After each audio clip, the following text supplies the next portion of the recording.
I could tell you that I had never played a Kirby game, but that wouldn't exactly be true. See, back in 2018, I picked up Kirby Star Allies, probably because I needed something to be excited about that month. According to my Switch, I put about an hour into it and then promptly proceeded to never play it again.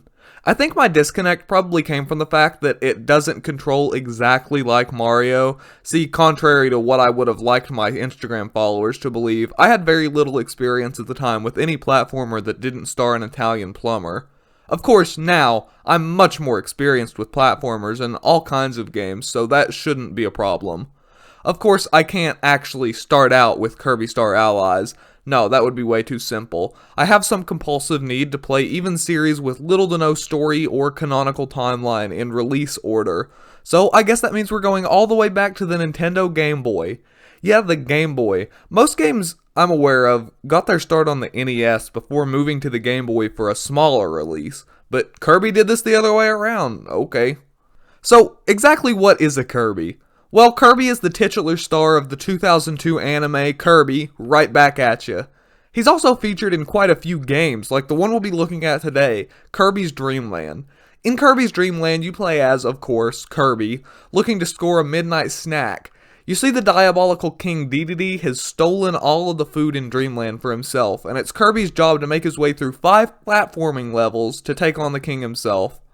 Being the sentient black hole he is, Kirby can inhale items and enemies and spit them back out to attack, which is surprisingly fun.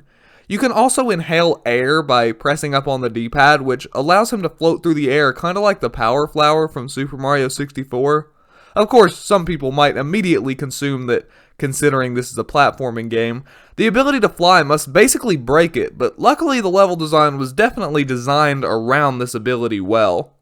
And while we're on the topic of things that are designed well, the sprite art. In general, I'm a bigger fan of 16-bit sprite art, but this is a fantastic example of what can still be done at 8-bit.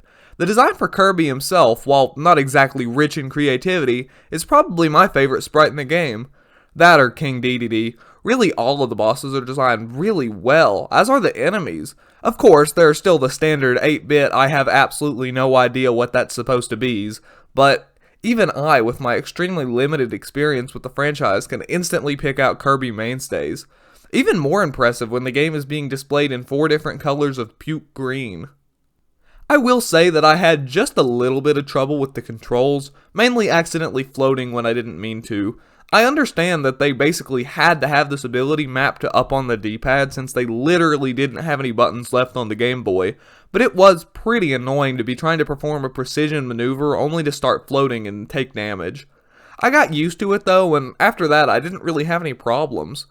Beyond that, in the very early game, I would occasionally try to turn around and quickly suck up an object, only to end up suctioning in the wrong direction. This really frustrated me for a while, and I blamed it on poor controlling, but I think it was mostly my fault.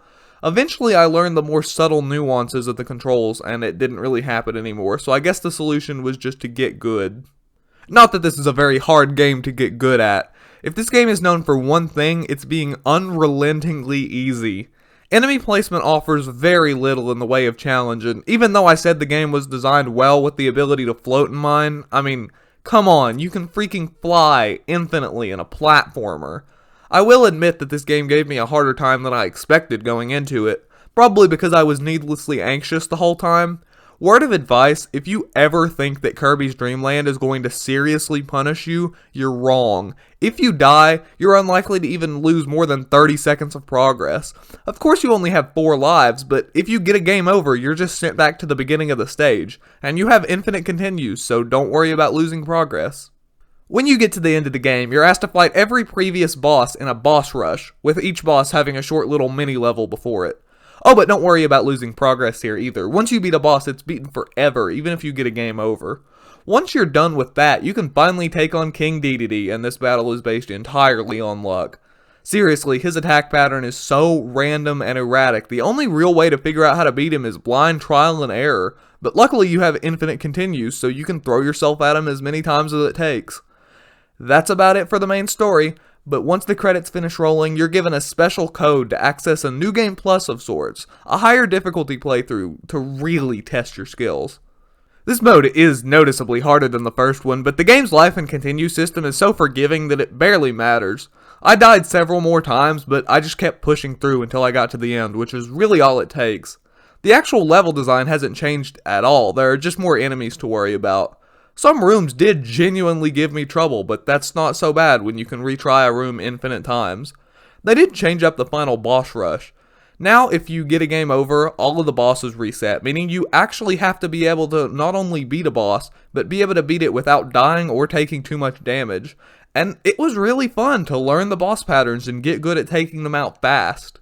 This is really the only point in the game that asks you to display any genuine skill. I mean, sure, it's the same bosses from before, but before you had an option to try over and over again until you just got lucky. Not this time.